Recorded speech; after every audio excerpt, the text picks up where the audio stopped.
오늘은 5단원 세계대전과 사회 변동에서 3단원 민주주의의 확산과 인권 회복 및 평화를 위한 노력, 그 중에서도 세계대전 중의 인권 침해에 대해 배워보도록 하겠습니다. 교과서는 202쪽부터 205쪽을 펴면 됩니다. 먼저 세계대전 중의 인권 침해의 가장 대표적인 사례라고 볼 수 있는 홀로코스트입니다. 홀로코스트의 배경을 한번 먼저 살펴보면 제1차 세계대전 이후 유럽에서는 반유대인 정서가 굉장히 심화되게 됩니다. 그 중에서도 대공황이 이런 반유대인 정서의 심화가 되는데 굉장히 많은 기여를 하게 되는데요. 유대인들은 유럽에서 이제 그 이스라엘이라는 땅을 잃고 유럽으로 와서 다른 사람들이 금기시했던, 그러니까 다른 사람들이 하지 않았던 업에 종사할 수밖에 없었는데 결국 그들에게 허용된 건 카톨릭 사회에서 금기시했던 금융업이었습니다. 그래서 금융업으로 차곡차곡 여러 가지 경제 활동을 해왔던 유대인들은 대공황 시기에도 결국에는 많은 돈을 가지고 있었는데요. 그로 인해서 이제 대공황이 지나면서 그런 경제적인 권리를 가지고 있는 유대인들이 독일인들에게는 굉장히 밉상이었겠죠. 대공황으로 인해서 미국이 가장 먼저 타격을 입었지만 그 미국의 원조로 인해서 지원으로 인해서 나라를 간신히 유지하고 있었던 독일인들에게는 유대인들이 미울 수밖에 없는 존재였기 때문이었겠죠. 히틀러는 정권을 잡고 난 다음에 이런 유대인에 대한 박해, 그리고 우리 민족의 우월성, 이런 것들을 드러내면서 점점 유대인 박해가 심해지게 됩니다. 초기까지만 해도 유대인을 독일에서 몰아내면서 해외로 이주시키자라는 주장이었는데요. 제2차 세계대전이 터진 이후에는 유대인들을 수용소에 가두고 강제 노동을 시키는 방향으로 홀로코스트로 이어지게 됩니다. 홀로코스트는 독일의 나치스가 자행한 유대인 대학살을 의미해요. 1941년부터 1945년까지 약 600만 명의 유대인, 집시, 정신병 환자 등 소수자를 학살했고요. 1942년 반제에서 열렸던 회의에서는 유대인 문제에 대한 최종 해결책으로 반제에서 열린 회의에서는 유대인 문제에 대한 최종 해결책으로 절멸, 그러니까 아예 씨를 말린다라는 걸 의미해요. 절멸을 결정하게 됩니다. 이런 절멸 수용소, 노동 수용소도 있었지만 절멸 수용소, 아예 그 씨를 제거하기 위한 절멸 수용소도 있었는데요. 아우슈비츠 수용소가 가장 홀로코스트의 대표적인 수용소라고 볼 수 있습니다. 아우슈비츠 수용소의 입구에는 이런 글귀가 적혀 있어요. 노동이 너를 자유롭게 하리라 라고 되어 있지만 여기 들어가서 나올 수 있는 사람은 거의 없었다고 볼 수 있죠.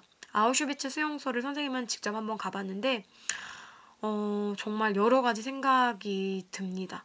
나중에 여러분들도 꼭 한번 가봐서 왜 이런 전쟁이 있으면 안 되고 그런 대학살이 있으면 안 되는지를 깨달았으면 좋겠습니다. 자, 난징 대학살은 홀로코스트에 비해 여러분들이 많이 알지 못하는 그런 인권 침해에 해당되는데요. 정말 좀 심각한 사건 중에 하나입니다. 배경을 먼저 보면 1937년 일본이 중국 본토를 침략하는 중일전쟁을 일으키게 되고 이 중일전쟁에서 일본은 손쉽게 이길 것이라고 판단했지만 중국의 저항에 많은 피해를 입게 됩니다. 그래서 일본이 중화민국의 수도였던 난징을 점령한 이후 약 2달간 난징에 남아있던 사람들, 그러니까 군인이 아니라요, 포로, 항복한 사람들, 민간인, 여자, 어린아이들을 정말 잔혹하게 학살하게 됩니다. 이걸 난징 대학살이라고 하고요. 전쟁이 최종적으로 종료된 이후에 난징 전범 재판이 열려서 그런 사람들의 만행을 폭로하고 처벌도 하긴 했지만 여전히 일본의 일부 극우 세력들은 난징 대학살을 부정하고 있고 조작된 것이라고 주장을 하고 있습니다. 이게 난징 대학살 기념관이거든요. 30만의 사람들이 그 학살이 되었다고 합니다. 1937년 12월 13일부터 1938년 1월까지 약 2달간 30만 명의 그 중국인들이 많은 학살을 당하게 되는데요. 이 난징 대학살 기념관에는 용서는 하되 잊지는 말자라는 글귀가 쓰여져 있다고 합니다. 또한 일본은 생체 실험도 자행을 했는데요.